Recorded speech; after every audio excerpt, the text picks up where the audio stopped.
కవితకి ఇలా కడుపున వచ్చినట్టు కనబడుతుంది. కానీ మీరు అధికారంలో ఉన్నప్పుడు డ్రోన్లు ఎగిరేసిరని కొంతమంది రిమాండ్ చేసిరు, తప్పుడు కేసులు పెట్టిరు, రకరకాలైనటువంటి అవస్థలు పెట్టిరు. ఇలా నీ దాకా వస్తే చెల్లెకి కడుపున వస్తాను. అయినా ఈ పంచాయతీ ఈ రాష్ట్రంలో టీఆర్ఎస్ లేదు అని చెప్పడానికి నేను చేస్తున్నటువంటి ప్రయత్నం. టీఆర్ఎస్ ఏడుంది రాష్ట్రంలో? టీఆర్ఎస్ను వద్దని వాళ్ళ నాయననే ముంచేసి బీఆర్ఎస్ చేసేసి, ఆ బీఆర్ఎస్ను వద్దనుకొని ప్రజలు వీఆర్ఎస్ ఇచ్చారు.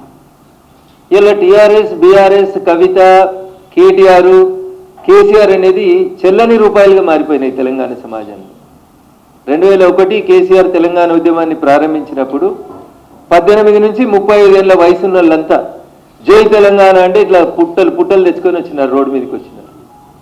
ఆ ఆవేశాన్ని, ఆ ఆలోచనని 10 సంవత్సరాల మీ పరిపాలన లోపల చంపేసి బిడ్డకో శాఖ, కొడుక్కో శాఖ, నాయనకో శాఖ ఇచ్చి మీది మీరే చేసుకొని, మిమ్మల్ని మీరే పెంచుకొని, మీ ఆస్తులు మీరు పెంచుకొని, మిమ్మల్ని మీరే ఎదుగుదలకు ఉపయోగించుకున్నారు తప్ప తెలంగాణ ప్రజలకు ఏం జరగలేదు.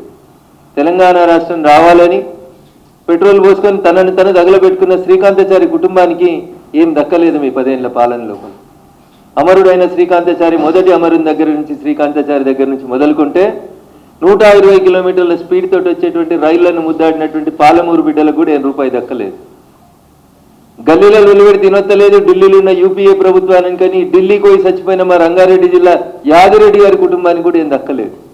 1200 మంది కుటుంబాలు అమరులైతే అన్నకో శాఖ, చెల్లెకో శాఖ, నాయనకో శాఖ, ఆస్తులు పంచుకునే శాఖలు పెట్టుకున్నారు తప్ప మీ ఆస్తులు పెంచుకున్నారు 10 ఏళ్ల తెలంగాణ రాష్ట్ర సమితి పాలనలో తప్ప తెలంగాణ సమాజానికి ఏం దక్కలేదు. అందుకనే మిమ్మల్ని వద్దనుకుంది సమాజం, మీ కుటుంబాన్ని దూరం పెట్టాలనుకుంది సమాజం. టీఆర్ఎస్ ఎలియాస్ బీఆర్ఎస్కి వీఆర్ఎస్ ఇచ్చి పంపించేసారు.